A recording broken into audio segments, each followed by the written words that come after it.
မန်ယူသင်းပြတ်မှတ်ထားနေတဲ့ယူရိုတန်း40ရန်လူငယ်တိုက်စစ်မှုကဘာတူလဲမန်ယူသင်းအတွက်ကာရီရဲ့အနာဂတ်စီမံကိန်းမန်စီးတီးရဲ့အားသင့်ပွဲပြတ်မှတ်လီဗာပူးပြည်သက်တွေမျှော်လင့်နေတဲ့သတင်းကောင်းစားတဲ့သတင်းဆောင်ကိုတင်ဆက်ပေးသွားမှာပဲဖြစ်ပါတယ်မန်ယူနိုက်တက်သင်းပြတ်မှတ်ထားနေတဲ့လူငယ်တိုက်စစ်မှုတဲ့မန်ယူနိုက်တက်ပြည်သက်တွေအတွက်စိတ်ဝင်စားစရာလူငယ်တိုက်စစ်မှုတဲ့အကြောင်းပြောပြခြင်းပါတယ်သူကတော့ United က၄နဲ့စောင့်ကြည့်နေတဲ့ပြင်သစ်ကလပ် Rennes တင်းရဲ့အသက်18နှစ်အရွယ်ကျော်ပွင့်မိုဟာမက်ကတ်တာမိုက်ဒီပဲဖြစ်ပါတယ်။ရက်6ပြီး4လက်မနဲ့ခန္ဓာကိုယ်ထဲဝါပြီးအချိန်ကုန်နဲ့ပြင်းတဲ့ဒီလူငယ်လေးဟာဒီရာသီမှာဂိုးတွေသွင်းယူပြီးခြေစမ်းပြနေတာပါ။ဒါကြောင့်လေတိုက်စစ်ပိုင်းမှာအင်အားဖြည့်ကျင်နေတဲ့ United ကသူ့ကိုခေါ်ယူဖို့အဓိကထားစောင့်ကြည့်နေတာပဲဖြစ်ပါတယ်။သူ့ကို United ပြင် Chelsea, Spurs နဲ့ Aston Villa,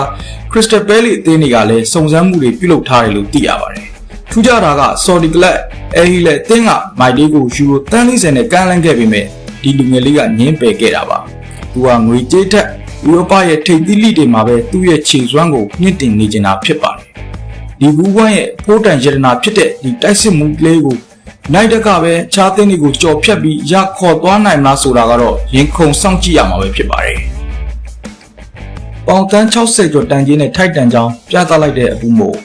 ဆာလက်ဖာဂူဆန်အနားယူပြီးနောက်ပိုင်း United ရဲ့ပြောင်းရွှေ့တွေကဝေဖန်ခံခဲ့ရတာများပါတယ်။ဒါမဲ့အခုနေရာဒီမှာပေါင်65တန်းနဲ့ခေါ်ယူထားတဲ့ Brian Mbeumo ကတော့တင်းတွက်အမှန်ကန်ဆုံးခေါ်ယူမှုဖြစ်ကြောင်းသက်သေပြနေပြီလို့ဆိုရမှာပါ။ Brentford ကနေရောက်ရှိလာတဲ့ Cameroon တိုက်စစ်မှုဟာ United အတွက်16ပွဲပဲကစားထားပေးရပေမဲ့အသင်းမှာတကယ်ကိုသားကျနေပါပြီ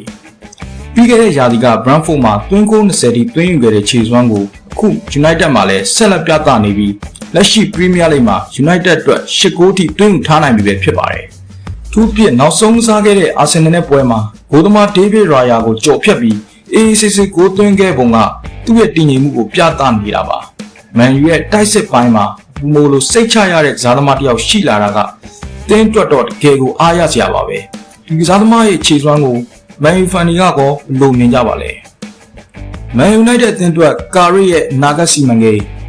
Man United အသင်းဟာဇန်နဝါရီပြောင်းရွှေ့မှာအသင်းအတွက်ရေရှည်အကျိုးရှိမဲ့ကစားသမားတွေကိုပဲဦးစားပေးခေါ်ယူသွားမယ်လို့ထပ်လောင်းတည်ပြုလိုက်ပါတယ်။လက်ရှိနီးပြမိုက်ကယ်ကာရီဟာယာဒီဂုံထိပဲယာယီတာဝန်ယူရမှာဖြစ်ပေမဲ့သူကအသင်းရဲ့အနာဂတ်အတွက်အကောင်းဆုံးဆုံးဖြတ်ချက်တွေချမှတ်သွားဖို့ပြင်ဆင်နေတာပါ။ကာရီကကျွန်တော်ချမှတ်မဲ့ဘလို့ဆုံးဖြတ်ချက်မျိုးမဆိုရေတိုအတွက်မဟုတ်ပဲအသင်းရဲ့အနာဂတ်အတွက်မှန်ကန်တဲ့လမ်းကြောင်းဖြစ်ဖို့တာဝန်ရှိတယ်လို့သတင်းစာရှင်းလင်းပွဲမှာဆိုထားပါတယ်။ဒါကြောင့်လဲလက်ရှိမှာ Man U ဟာ Rennes တိုက်စစ်မှုမိုက်လေးကိုခေါ်ယူဖို့စူးစမ်းနေတယ်လို့ရိုမာသင်းကစိတ်ဝင်စားနေတဲ့ Man U တိုက်စစ်မှုစစ်စေးရဲ့နာဂတ်အတွက်လည်းတေချာစဉ်းစားနေတာဖြစ်ပါတယ်။ဇန်နဝါရီဈေးကွက်မပိတ်သေးခင်ထိMan U သင်းစီဘလို့လူတစ်တွေရောက်လာအောင်လဲဆိုတာကာရီရဲ့ရေရှည်စီမံကိန်းနဲ့တူစောင့်ကြည့်ရမှာပဲဖြစ်ပါတယ်။ Man City ရဲ့အားအသင့်ပွဲပြစ်မှတ်အာနိုတကြောပြန် Premier League ကိုလာမှာလား။ပြည်သက်တွေအားအသင့်သွားစေမဲ့ပြောင်းရွှေ့သတင်းတစ်ခုထွက်ပေါ်လာပါတယ်။အဲ့ဒါကတော့ Man City အသင်းဟာ Real Madrid နောက်ခံလူ Trent Alexander-Arnold ကိုခေါ်ယူဖို့လေးနဲ့စိတ်ဝင်စားနေတာပါ။တက်28နှစ်ရွယ်အင်္ဂလန်နောက်ခံလူဟ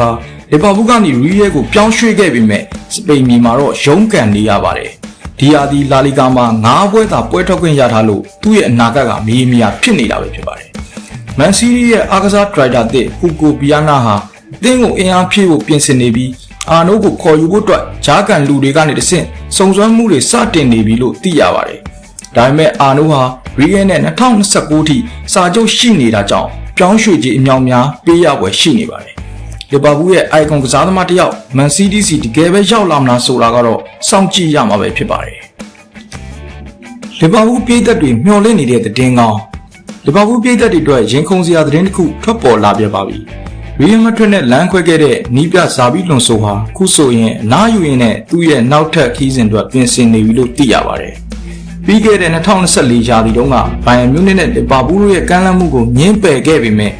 ခုချိန်မှာတော့လွန်ဆိုဟာအန်ဖီးလ်ကိုပြန်လာဖို့ဆုံးဖြတ်ချက်ခိုင်မာနေပုံရပါတယ်။လီဗာပူးဘက်ကလည်းလွန်ဆိုကိုလာမယ့်2026-29ရာသီမှာအသင်းကိုကင်တွယ်ဖို့အတွက်ကြိုတင်ညှိနှိုင်းမှုတွေပြုလုပ်နေပါတယ်။လက်ရှိနီးပြအာနီစလော့ရဲ့လီဗာပူးဟာဒီရာသီမှာရလဒ်တွေစိုးဝါးနေပြီးပြီးခဲ့တဲ့ဘက်ကလည်းဘုံမောက်ကိုထပ်မံရှုံးနေခဲ့ပါတယ်။သင်းပိုင်ရှင်တွေဘက်ကလည်းစလော့ကိုရာသီကုန်ထိခွင့်ရေးပေးထားပေမဲ့လည်းနောက်ကွယ်မှာတော့လွန်ဆိုရဲ့ agency ဖုံးဆက်ပြီးတော့ပြူသဘောဆောင်တဲ့တုတ်ပြန်မှုတွေရရှိထားပြီလို့လည်းသိရပါတယ်။ Real Madrid မှာမျှော်လင့်တယ်လို့ဖြစ်မလာခဲ့ပေမဲ့လွန်ဆိုဟာသူ့ရဲ့ကစားသမားဘဝစတင်အောင်မြင်ခဲ့ရာဘာဆေးဆိုင်မြေကိုပြန်လာဖို့စင်သစ်ဖြစ်နေပါပြီ။ Queen လက်ဖန်တီးရှင်ကြီးလွန်ဆိုတယောက်အန်ဖီရဲ့နီးပြခုံမှာပြန်လာထိုင်တာကိုမြင်တွေ့ရမလားဆိုတာကတော့စောင့်ကြည့်ရမှာပါပဲ။ဒီဗီဒီယိုလေးကိုကြိုက်နေတဲ့ဆိုရင် channel လေးကို like and subscribe လေးလုပ်ခဲ့ပေးဖို့မေတ္တာရက်ခံတောင်းဆိုအပ်ပါတယ်ခင်ဗျာ။စောင့်ကြည့်ကြည့်ရှုပေးခဲ့တဲ့အတွက်လည်းထူးပဲကျေးဇူးတင်ရှိပါတယ်။